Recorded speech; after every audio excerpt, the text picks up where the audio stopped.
Assalamualaikum warahmatullahi wabarakatuh. Salam sejahtera untuk kita semua.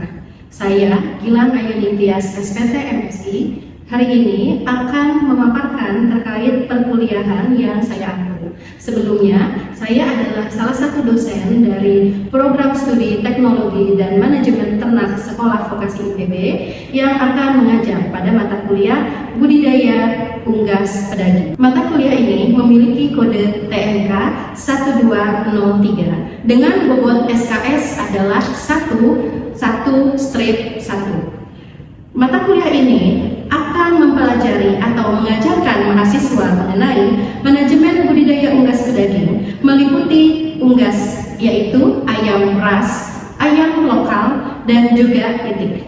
Manajemen budidaya yang dimaksud dalam hal ini meliputi kebutuhan lingkungan, fisik, termal, dan sosial, manajemen pemberian pakan dan pencegahan penyakit, serta menghitung performa produksi, menganalisis hasil pemeliharaan unggas pedaging, serta membuat perencanaan pemeliharaan unggas pedaging. Adapun capaian pembelajaran yang dibebankan ke mata kuliah ini atau CPL Prodi yang dibebankan di mata kuliah ini adalah pertama, terampil mengaplikasikan pengetahuan dan teknologi di sektor peternakan. Yang kedua, mampu menerapkan teori praktis dan merancang komponen serta sistem untuk memenuhi kebutuhan yang diharapkan di sektor peternakan berkelanjutan. CPL berikutnya adalah mampu merencanakan, menganalisis, dan mengevaluasi pekerjaan di sektor peternakan serta memberikan solusi melalui pemanfaatan pengetahuan dan teknologi yang telah dikuasai. CPL terakhir adalah mampu bekerja dalam tim serta memiliki kemampuan berkomunikasi secara efektif baik lisan maupun tulisan. Capaian pembelajaran pada mata kuliah ini terdiri atas 10 CPMK. Yang pertama adalah mahasiswa dapat menjelaskan arti penting dibudidayakannya unggas pedaging. Selanjutnya, mahasiswa mampu menjelaskan kebutuhan lingkungan fisik, sosial, termal pada unggas pedaging. Mahasiswa mampu menjelaskan manajemen perkandangan dan peralatan pada pemeliharaan unggas pedaging. Mahasiswa mampu menjelaskan manajemen pakan pada unggas pedaging. Serta mahasiswa mampu mengetahui program vaksinasi dan manajemen kesehatan. Mahasiswa mampu menjelaskan ciri-ciri anak unggas umur 1 hari yang baik sebagai bibit untuk unggas pedaging. Mahasiswa mampu menjelaskan faktor-faktor yang mempengaruhi pertumbuhan di unggas pedaging, dan mahasiswa mampu menghitung performa produksi serta mampu menganalisis pemeliharaan unggas pedaging. Dan terakhir, mahasiswa mampu membuat perencanaan unggas pedaging. Untuk menunjang CPMK tadi, berikut adalah materi pembelajaran selama 14 kali tatap muka di kelas. Yang pertama, pengertian, tujuan, dan manfaat dibudidayakannya unggas pedaging pada pertemuan pertama. Di pertemuan kedua, mahasiswa akan mempelajari lingkungan ternak meliputi fisik, termal, dan sosial. Pertemuan ketiga dan keempat, mahasiswa akan mempelajari perkandangan dan peralatan yang digunakan untuk budidaya unggas pedaging. Di pertemuan kelima sampai 6, di sini akan mempelajari manajemen pemberian pakan. Dan di pertemuan ketujuh sebelum UTS adalah mempelajari manajemen kesehatan pada unggas pedaging. Selanjutnya, di pertemuan ke-8 adalah membahas kriteria dan seleksi unggas pedaging. Pertemuan 9 hingga 11 mempelajari aspek pemeliharaan unggas. Di pertemuan ke-12 hingga 13 mempelajari performa dan analisis budidaya. Dan di pertemuan terakhir yaitu 14 akan mempelajari model dan rancangan usaha budidaya unggas pedaging. Metode pembelajaran yang akan disampaikan bervariasi, yaitu ceramah, berdiskusi, dan tutorial serta pengerjaan tugas yang akan dilakukan selama 1 kali 50 menit pada setiap pertemuannya. Adapun unsur-unsur penilaian pada mata kuliah ini meliputi aktivitas partisipatif dan kognitif. Aktivitas partisipatif sebanyak 10% dan kognitif meliputi kuis dan tugas masing-masing 15% serta evaluasi UAS, UTS serta UAS masing-masing 30%. Pada mata kuliah ini akan disupport oleh Learning Management System resmi dari IPB, yaitu kelas.ipb.ac.id untuk mendistribusikan bahan ajar serta untuk mengupload tugas-tugas terkait. Demikian, marilah kita mengikuti perkuliahan di kelas. Assalamualaikum warahmatullahi wabarakatuh. Selamat pagi semuanya. Gimana kabarnya ini TMK 58? Sudah siap menerima perkuliahan hari ini? Kenapa saya tanya terlebih dahulu kesiapannya? Kira-kira ya karena namanya perkuliahan ya, apalagi hari ini kita memberikan materi teori untuk menunjang Anda nanti ke praktikum, tentunya harus siap supaya Anda bisa menerima dengan baik materi dari kami tim teaching, dari saya, dan juga tentunya ini sebagai dasar yang nanti akan Anda lakukan di praktikumnya ya. Jadi saya tanya dulu siap atau tidak. Nah, tadi saya sudah membuka presensi di IPB Student. Jangan lupa ya, sebelum kelas ini berakhir Anda mengisinya di IPB Student masing-masing ya. Baiklah, hari ini ya sesuai pertemuan yang sudah kita lalui, kita sudah sampai di pertemuan ke-10. Hari ini ya akan memaparkan atau membahas terkait pemeliharaan ayam lokal pedaging. Mungkin saya sedikit flashback ya. Ini kurang lebih minggu lalu kita sudah membahas bagaimana membudidayakan ayam ras pedaging atau ayam broiler ya. Bagaimana terkait kebutuhan pakan, kebutuhan perkandangannya, peralatannya, bagaimana mengajarkan makan dan minum ya. Pada dasarnya antara aspek-aspek budidaya ayam ras pedaging atau ayam broiler dengan ayam kampung itu relatif sama. Tapi tentunya ada hal-hal yang ayam kampung ini punya ciri khas. Maka hari ini akan kita pelajari. Baik, saya rangkum ya secara umum. Sekaligus review lagi. Minggu lalu kita sudah belajar apa? Aspek-aspek pemeliharaan unggas pedaging, diantaranya ya persiapan kandang. Udah mulai belum melakukan di praktikum persiapan kandang? Sudah ya? Sudah pasang terpal ya? Tempat pakan minum untuk broiler sudah setting? Sudah. Nanti kita tinggal tunggu ayam broilernya datang ya. Kita refresh lagi, menerima DOC ya. Kemudian bagaimana tata laksana pemberian pakan, pemberian air minum, program kesehatan dan vaksinasi nanti ada di sana, proses seleksi ayam, dan jangan lupa recording ya, panen yang nanti akan dilakukan di akhir. Baik, itu yang sudah kita pelajari sebelumnya, dan tetap di ayam kampung atau ayam lokal pun ini kita gunakan ya. Baiklah, ke inti materi hari ini ya. Kita lihat dulu nih, kita overview ayam lokal itu apa. Indonesia banyak nggak ayam lokalnya? Banyak ya. Jawa Barat punya apa? Ada yang Ciamis? Nggak ada ya. Di Ciamis ada ayam sentul. Sentul itu bukan di Bogor, kalau nama tempat iya Sentul di Bogor. Ayam sentul dari Ciamis. Kita geser deh ke barat, ke Sumatera Barat. Ada nggak orang Padang di sini? Ada. Saya kenalkan ya, ada ayam lokal namanya Pokok Balenge ya. Jadi banyak jenis ayam lokal, ayam native chicken. Kalau sehari-hari ada mungkin dengan ayam kampung gitu ya. Nah, kita lihat peran ayam kampung di masyarakat Indonesia meliputi untuk sumber pangan pastinya. Apa pangan yang dihasilkan dari ayam kampung? Betul ya, daging dan telur. Kemudian ekonomi tentunya ya, di masyarakat seringkali ayam ini menjadi tabungan yang mungkin ketika dibutuhkan akan dijual, bukan untuk konsumsi pribadi tapi bisa dijual ya. Kemudian pemenuhan gizi, tidak kalah baik gizinya dengan ayam broiler, dengan daging ayam broiler, dengan telur ayam ras, sama bergizinya. Kemudian yang tidak bisa kita pisahkan nih, ayam lokal ini erat banget nih, erat sekali dengan, kalau kata kita kadang ritual.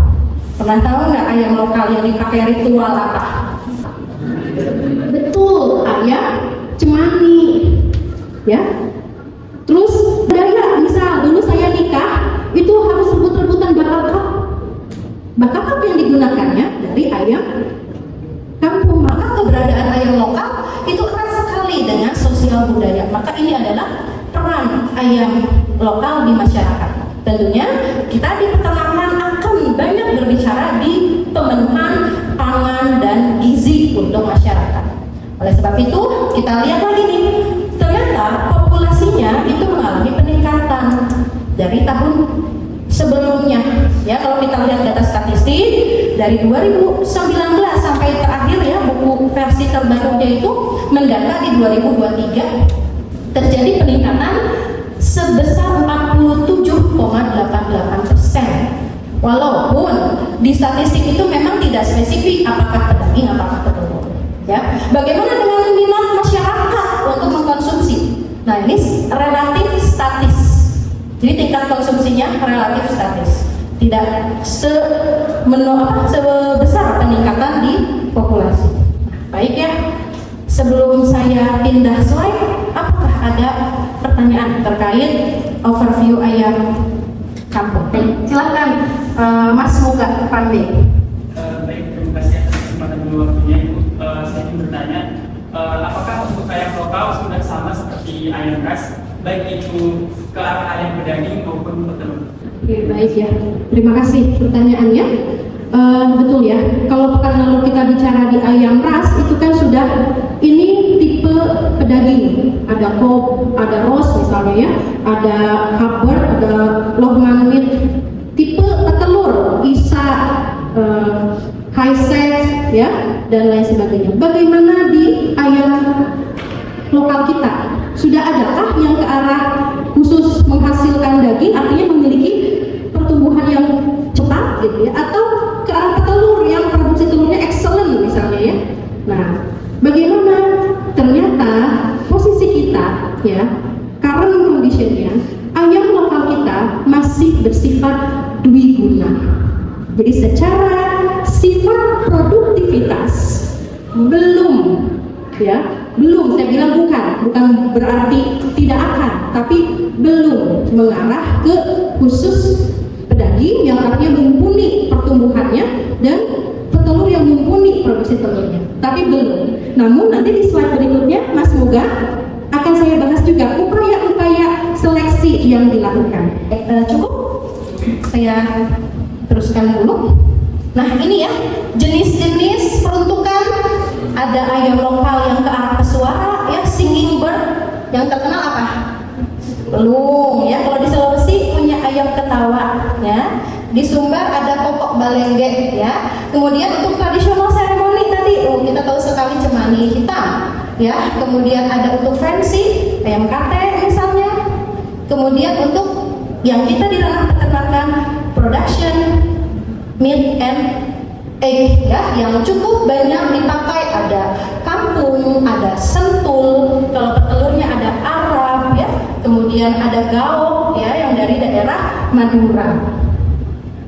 Nah ini tadi ya Mas Moga ya, terjawab sebetulnya di sini ada upaya untuk meningkatkan produktivitas sehingga dilakukan program seleksi gitu dari peneliti-peneliti di bawah kementerian. Ya, jadi diantaranya ada ayam sentul terseleksi, disingkatnya sensi, Agrina, ya, itu sudah pelepasan rumpun, sudah bisa dijual komersil.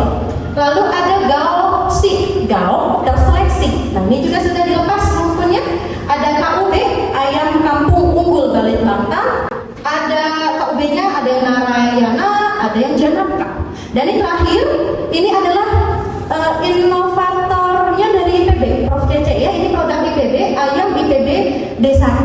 Adalah ayam lokal yang disilangkan dengan ayam ras pedaging gitu ya. Jadi ini tadi ya menyambung dengan pertanyaannya Mas Moga. Jadi ada upaya untuk meningkatkan produktivitas yang ini yang ada di layar adalah ke arah pedaging gitu.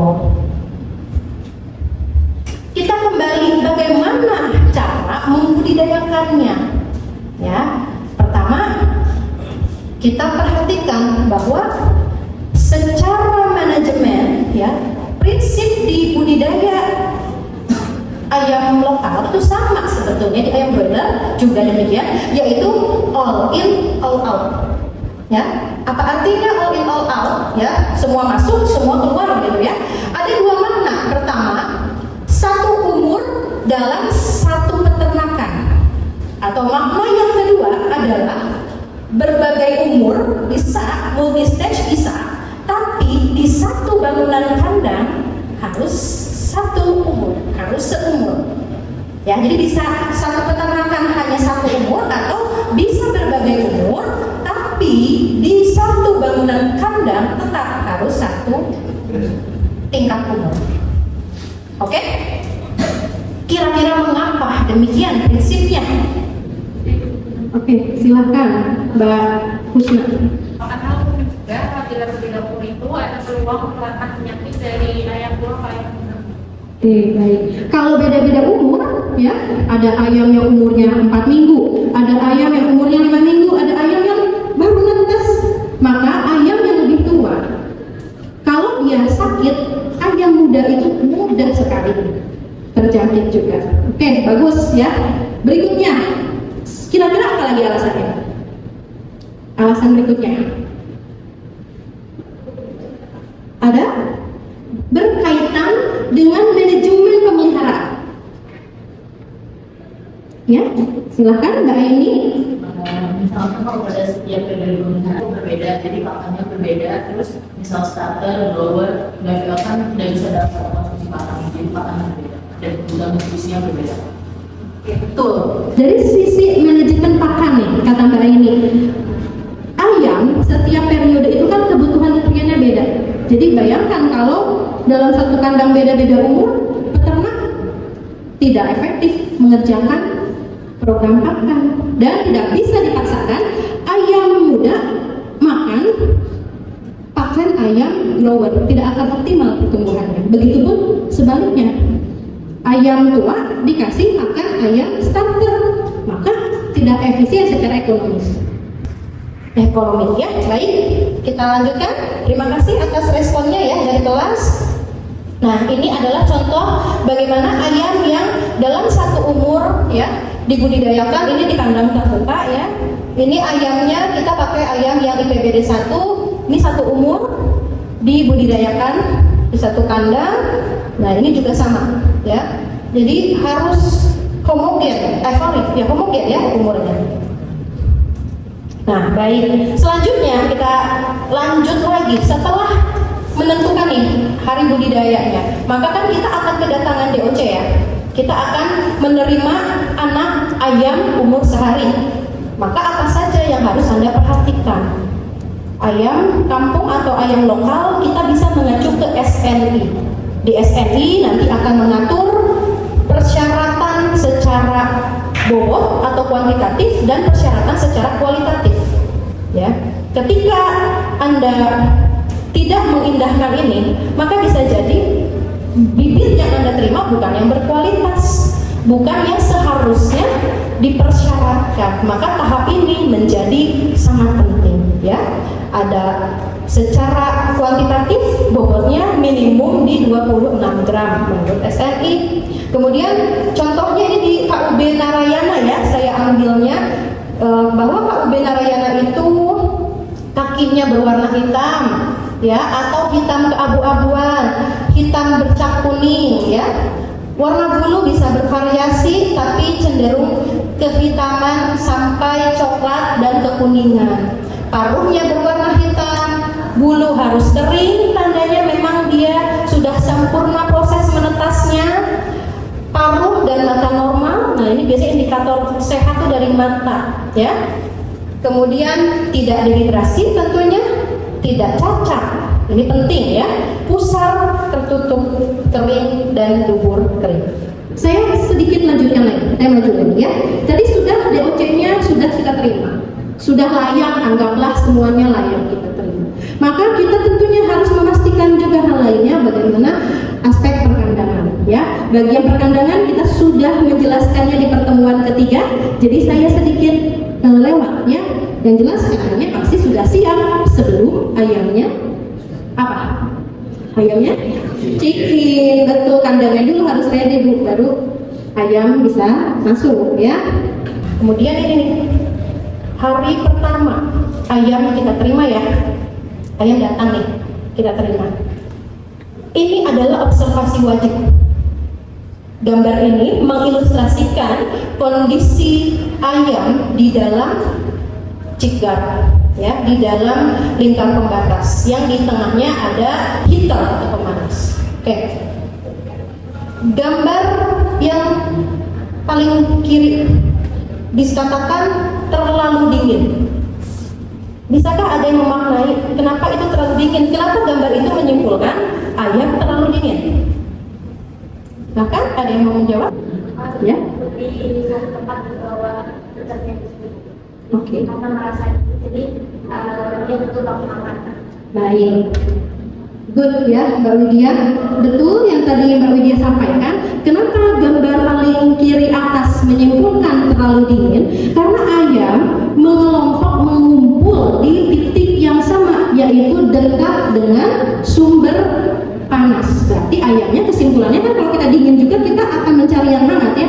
Berarti brooder suhunya tidak cukup. Ayam masih merasa kedinginan. Ya, saya lanjutkan. Kalau yang bawahnya tadi ya, ini agak bertolak belakang dengan gambar yang tadi Mbak Widya jelaskan. Yang gambar bawahnya justru ayam cenderung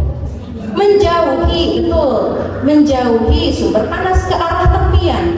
Berarti kesimpulannya Terlalu panas suhunya tidak cocok, tidak pas dengan kebutuhan gitu ya. Jadi yang paling sempurna yang ini, ayam harus menyebar ya, ayam kampung harus menyebar. Nah, ini adalah kebutuhan untuk nutriennya menurut SLI ya, relatif sama, hanya saja mungkin kalau biasanya yang perlu dicermati adalah kebutuhan proteinnya ya. Jadi ini untuk periode starter.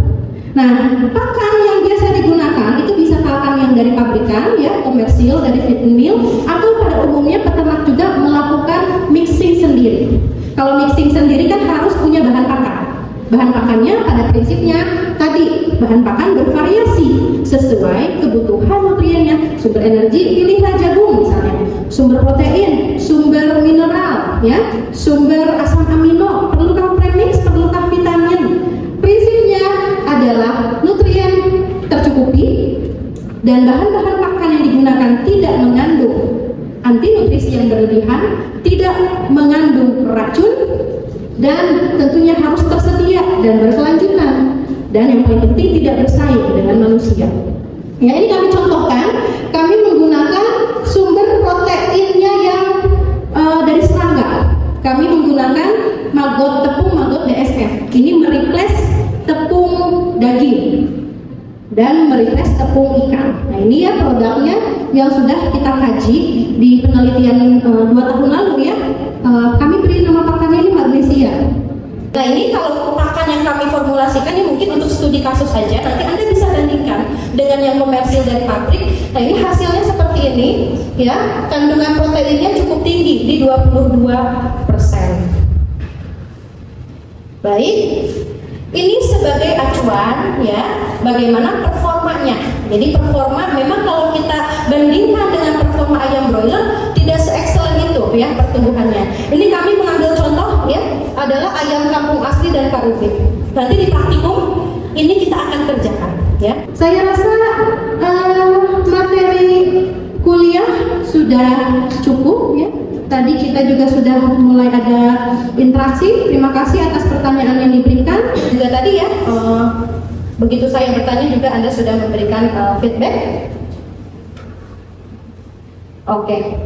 Sebagai penutup ya, saya sudah mengupload materi ini di kelas.com, sudah saya enroll semua, dan nanti untuk penugasannya akan kita perdalam di sesi praktikum ya. Demikian, sampai ketemu siang nanti di praktikum. Tetap semangat, saya tutup. Wabillahi taufiq wal hidayah. Wassalamualaikum warahmatullahi wabarakatuh.